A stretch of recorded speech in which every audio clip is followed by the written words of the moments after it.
En el primer aniversario del paso del huracán Helene, que dejó al menos 108 muertos, además de catastróficos daños. It's been a year since Hurricane Helene struck the U.S. and carved a wide path of destruction through Florida, Georgia, and North Carolina, devastated areas that have rarely, if ever, endured a strong hurricane.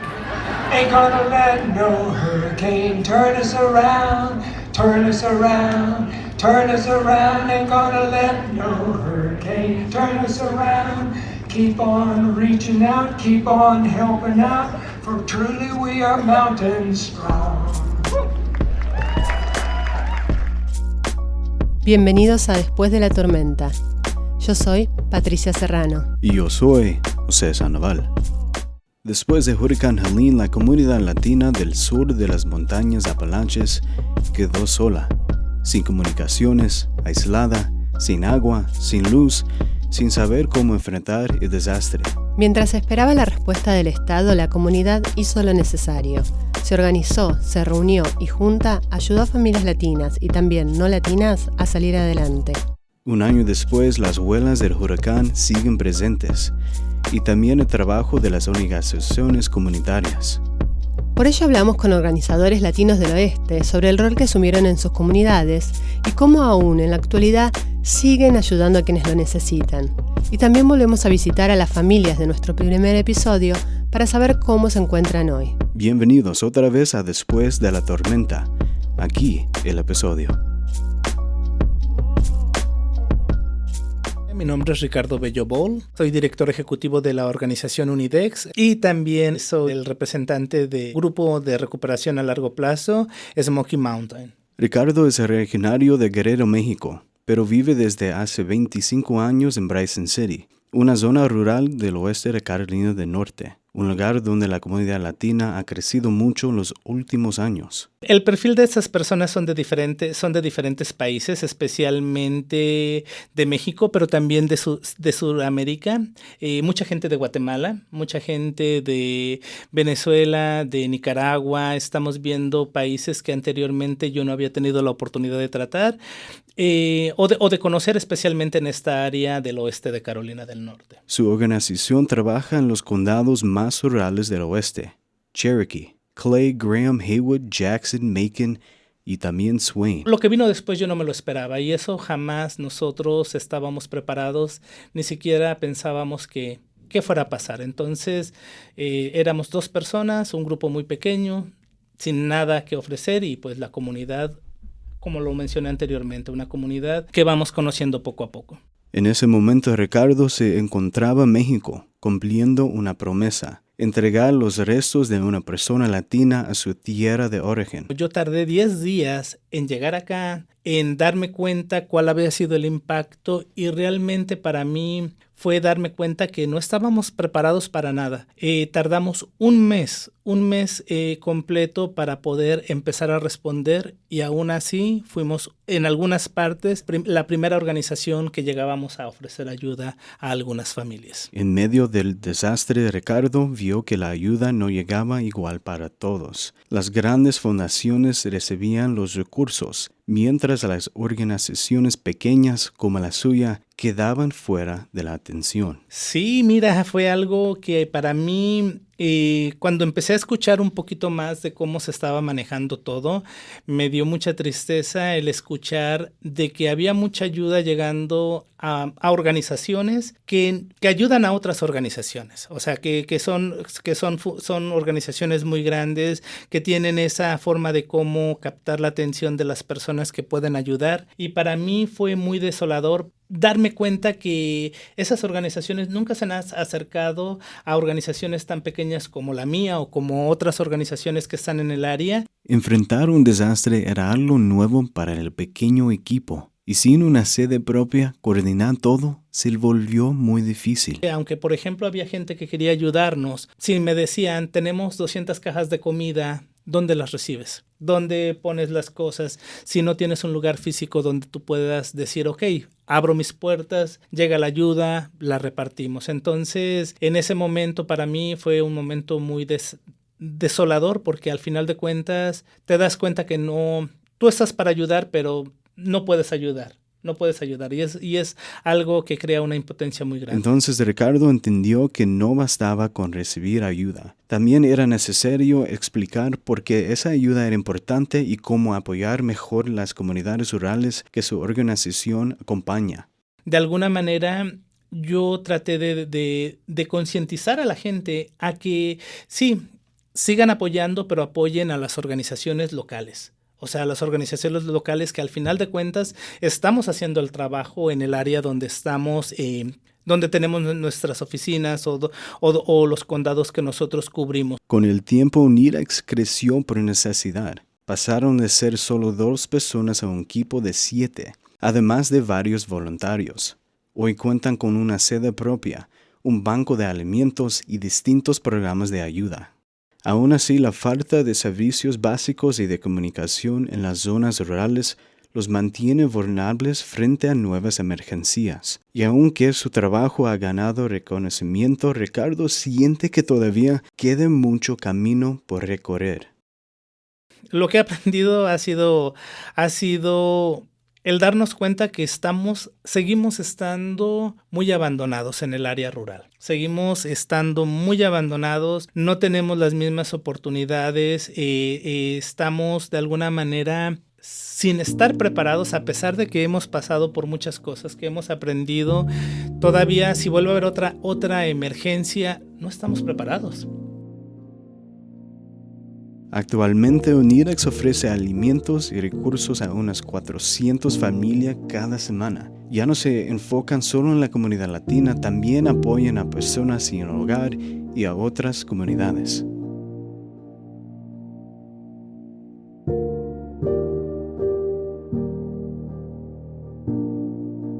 El condado de Buncombe tiene la población latina más numerosa del oeste. Su ciudad principal, Asheville, es también la más grande de la región y tiene una larga tradición de organización comunitaria, especialmente dentro de la comunidad latina. En el barrio mayormente latino de Emma hay varias cooperativas de vivienda creadas y gestionadas por la propia comunidad. En una de ellas, la noche antes del huracán, Edna celebraba su cumpleaños con su familia, y en otra cooperativa, Alan Ramírez pasaba una noche tranquila en su casa. Edna y Alan son amigos, compañeros de trabajo y líderes comunitarios. Ella es Edna. Nadie se esperaba un huracán y creo que a la comunidad precisamente la comunidad latina, nos agarró muy, muy de sorpresa y nunca estamos preparados para un desastre, pero aún así menos nos preparamos porque no creíamos que iba a pasar a mayores. Esa confianza la había llevado a no suspender su fiesta de cumpleaños. Estaban todos reunidos cuando la lluvia y el viento de esa noche le hicieron pensar que era mejor tomar precauciones. Estuvimos ahí comiendo y ese día empezó a llover y yo les dije, ¿saben qué? Creemos que esta noticia o esta del huracán va a ser un poquito, creo que ahora sí creemos que va a empezar, y todos se retiraron a sus casas, todos se fueron. No muy lejos de allí, Alan decidió quedarse en casa. Llovía y el viento soplaba bastante fuerte, pero pensó que solo sería una tormenta más. Pero a la mañana siguiente, el panorama era otro. Este es Alan. Yo vivo en casa solo, pero también vivo en una cooperativa de vivienda donde tengo más de 20 vecinos que conozco. En la mañana cuando estaba cayendo muy fuerte, un arbolito se cayó encima de mi tráiler y yo tuve que salir durante el huracán a cortarle. Mientras cortaba el árbol para salvar su casa, Alan empezó a sentir miedo. En la cooperativa hay muchos árboles, toda la zona está rodeada de bosque, y el viento era demasiado fuerte. Minutos después vio caer uno sobre el techo de la casa de su vecina. Me quedé un poco espantado. Puse mi colchón debajo de un bar que yo tengo, que es como de madera, y me quedé ahí abajo porque esperé que también un árbol iba a caer encima de mi casa. Entonces me dormí todo el día, casi me quedé en shock. En ese mismo momento, en la cooperativa de Edna se vivía una situación similar. En pocos minutos cayeron 16 árboles y la comunidad quedó completamente aislada.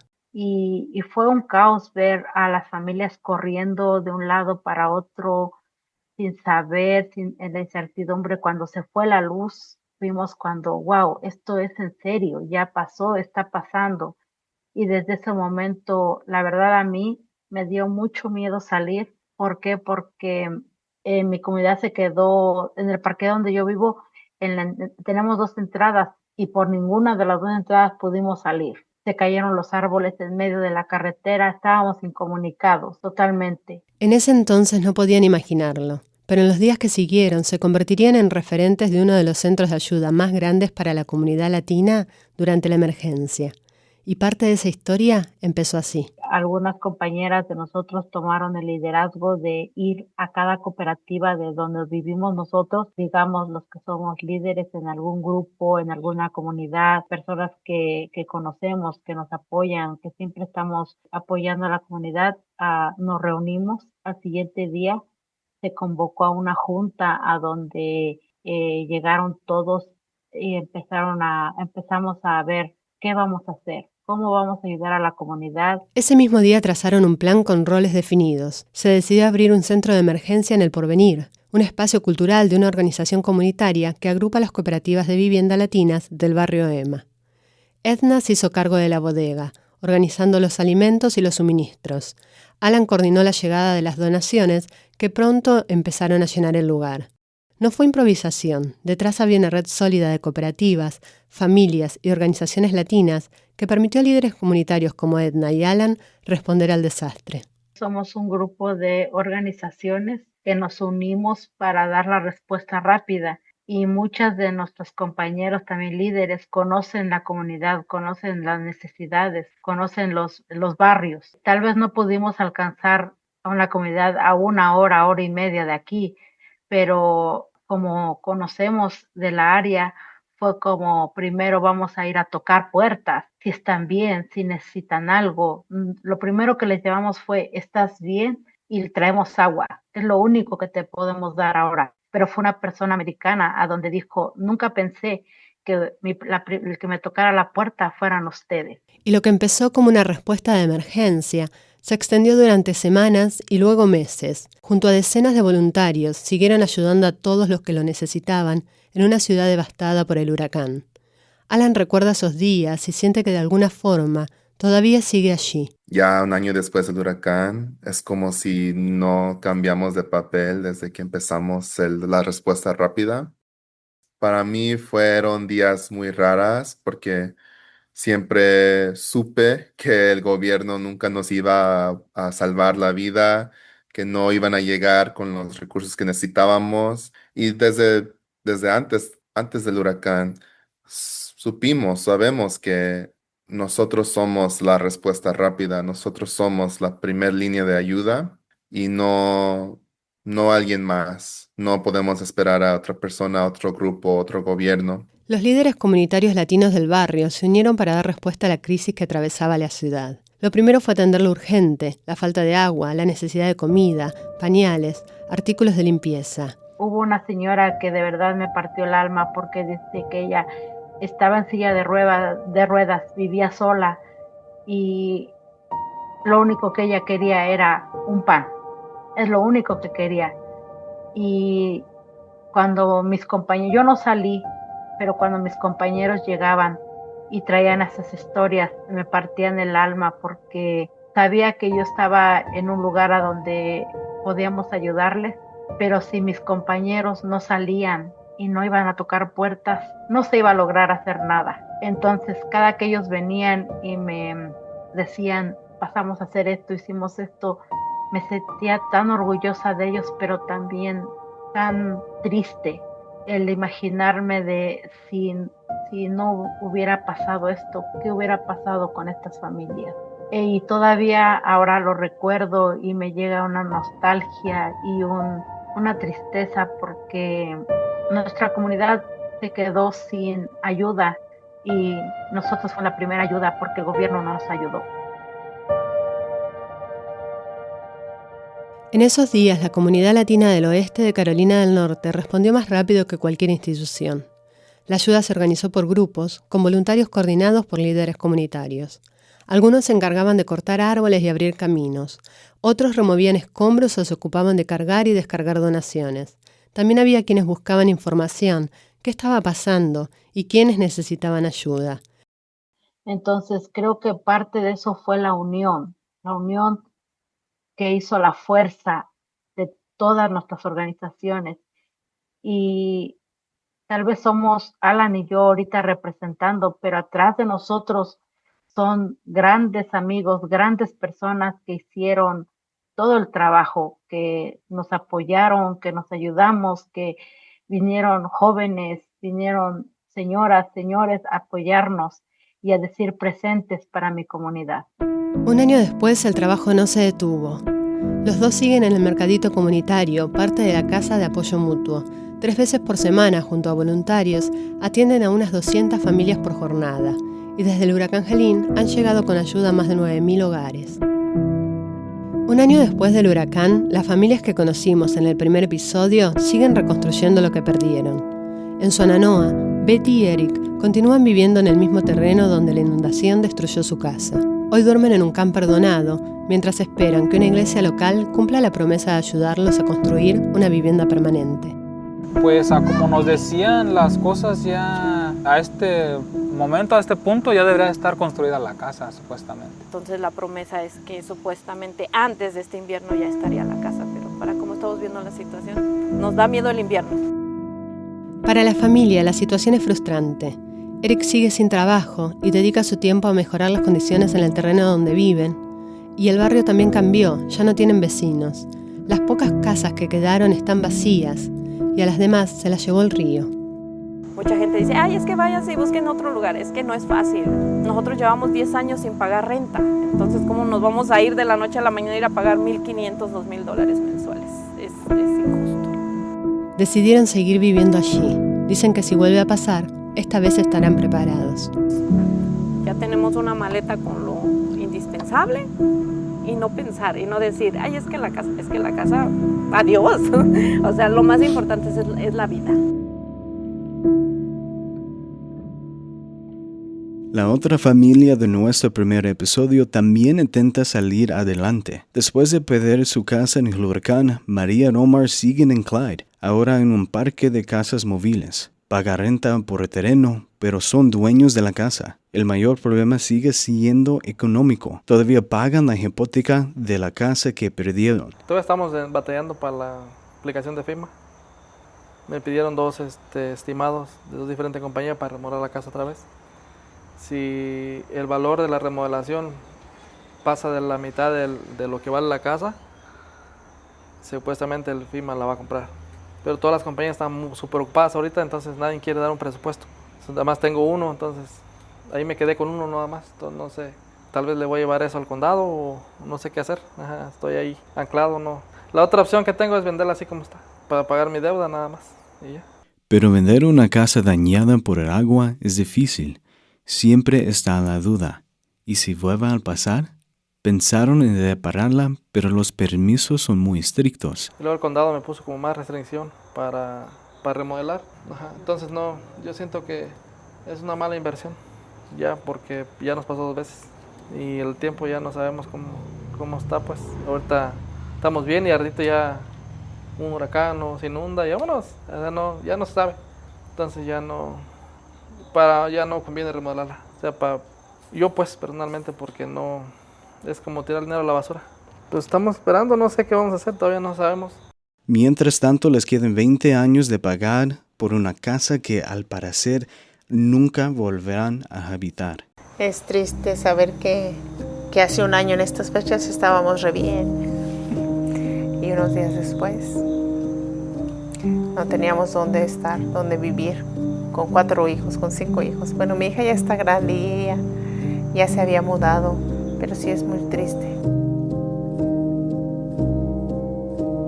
Más de un año después de la tormenta, las familias latinas, los organizadores comunitarios y las comunidades del oeste aún tienen por delante un largo camino de trabajo y recuperación. Las huellas del huracán todavía siguen demasiado visibles.